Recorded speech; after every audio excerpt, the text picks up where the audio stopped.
Mga kababayan, ugaliin pa rin pong magdala ng payong dahil asahan pa rin ang mga pag-ulan ngayong araw. At ayon sa Pag-asa, dahil pa rin po yan sa epekto ng shear line at amihan. Ang mga apektadong lugar alamin natin kay Pag-asa Weather Specialist Veronica Torres. Magandang araw sa iyo na Yumi, pati na rin sa ating mga taga-subaybay sa PTV4. Asahin nga natin ngayong araw na magiging maulan sa Eastern Visayas dahil sa easterlies.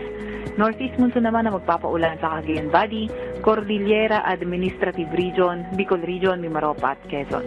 Mas magandang panahon sa nalalabing bahagi ng bansa kung saan sa Metro Manila at nalalabing bahagi ng Luzon may mga tsansa ng mga mahinang pag-ulan at sa nalalabing bahagi ng bansa may mga tsansa ng mga localized thunderstorms.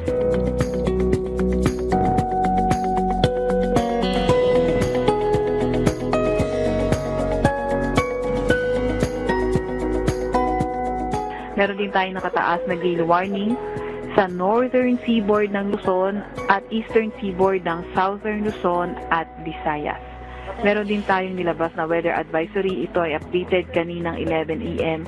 kung saan moderate heavy na mga ulan sa Quezon, Camarines Norte, Camarines Sur, Albay at Sorsogon ang inaasahan.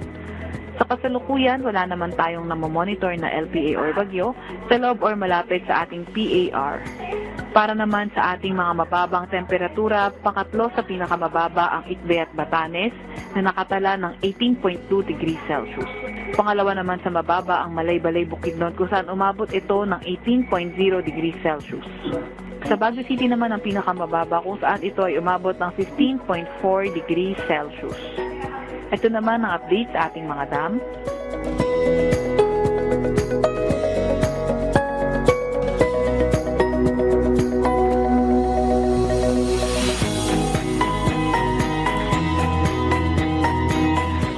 Atan nga munang pinakahuli sa lagay na ating panahon mula sa Weather Forecasting Center ng Pag-asa, Veronica Torres. Maraming salamat Pag-asa Weather Specialist Veronica Torres.